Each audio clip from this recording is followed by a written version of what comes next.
A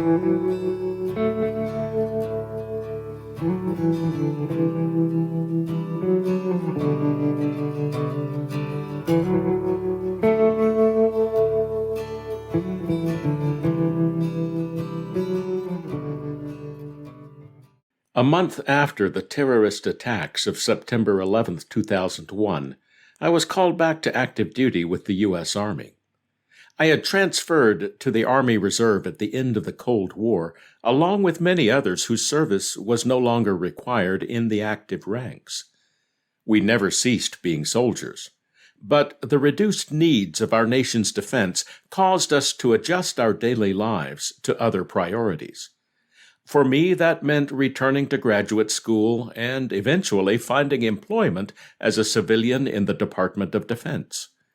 However, my warrior's heart wouldn't let me release my childhood dream of being a soldier, even if it were only part-time. I was overjoyed when the nation again required my service, as my wife can tell you. She noticed an immediate change when I put on my new uniform. I carried myself with greater confidence, indicating not only that I had returned to my original calling, but that I understood the gravity of that calling. For me, soldier was not just a job title, but an identity that embodied honor, integrity, and selfless service. Those qualities had become part of my character as I learned the godly values of my Christian family. Putting on the uniform did not impart those qualities to me, but confirmed what had already been imparted. The uniform reminded me of those qualities and how to draw on them to live out my calling as an expression of my identity. This is a lesson our Redeemer has been teaching us from the beginning.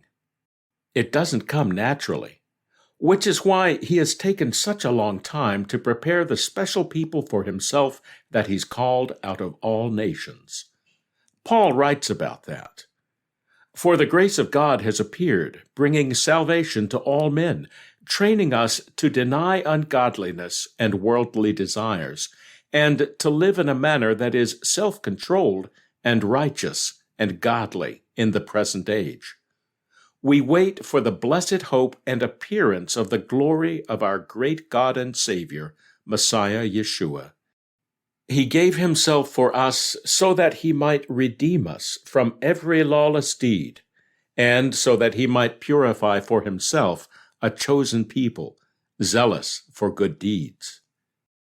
When we remember that our Messiah is the Son of David and King of Israel, then we understand why the apostles use language like this to link Yeshua's followers from all nations to the covenant nation of Israel.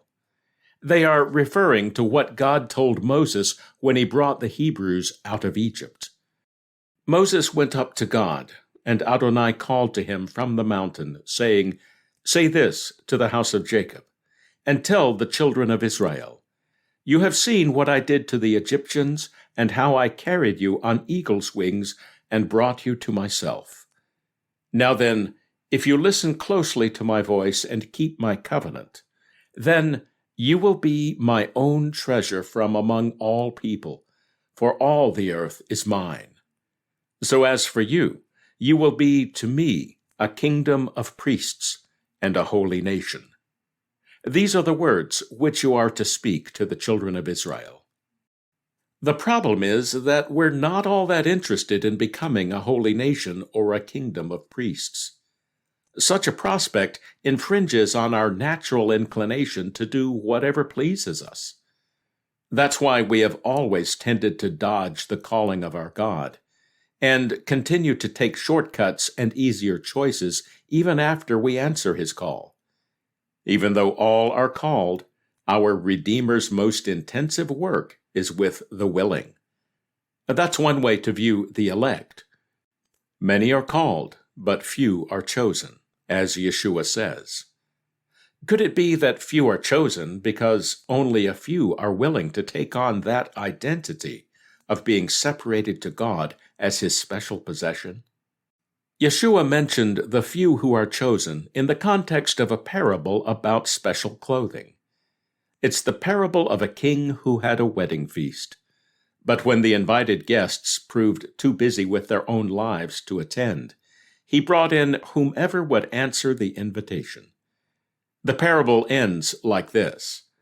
But when the king came in to look over the guests, he saw a man there who wasn't dressed in wedding clothes. "Friend," he said to him, "how did you get in here without wedding clothes?" But the man was silent. Then the king said to his servants, "Tie him up hand and foot and throw him into the outer darkness. In that place will be weeping and gnashing of teeth. For many are called, but few are chosen." What's so important about wedding clothes? We have to ask that in this age of comfort and casual dress. It's still inappropriate in Western culture to show up at a special occasion like a wedding wearing a t-shirt, shorts, and sandals. Other cultures have similar expectations for special occasions. Failure to dress appropriately indicates a lack of respect for the people to be honored, for those who have given the invitation, and for the very nature of the event itself. If it's a wedding, then slovenly dress might reveal an attitude that questions the value of a man and woman joining in a holy covenant relationship exclusive to one another. That's the kind of relationship our Creator intended with us human beings from the beginning. We are created, called, and chosen to be His intimate partners in the continued expression of Himself in His universe. When our first ancestors demonstrated our preference to use His blessings for our own desires rather than His, He proceeded to work through time and history to demonstrate why it is in our best interests to answer His invitation and to work with Him in making ourselves ready to walk into such an honored and weighty role. In time, He established a nation and a people to model this calling for all nations. All of them eagerly accepted His invitation, but when they read the fine print, or more accurately, He read it to them, they decided it was too scary and too difficult. That's when the Creator gave detailed instructions about a special class of people who would demonstrate His calling to the chosen people of Israel, teaching them the difference between the holy and the common. Even their clothes would set them apart, as God told Moses, "Bring your brother Aaron near with his sons from among the children of Israel, so that they may minister to me as priests. Aaron and his sons, Nadab and Abihu, Eleazar and Ithamar. You are to make holy garments for your brother Aaron for splendor and for beauty. You are to speak to all who are skilled, whom I have filled with the spirit of artistry, to make Aaron's garments for consecrating him, so that he may minister to me as a priest. These are the garments that they are to make: a breastplate, an ephod, a robe, a tunic of checkered work, a turban, and a sash.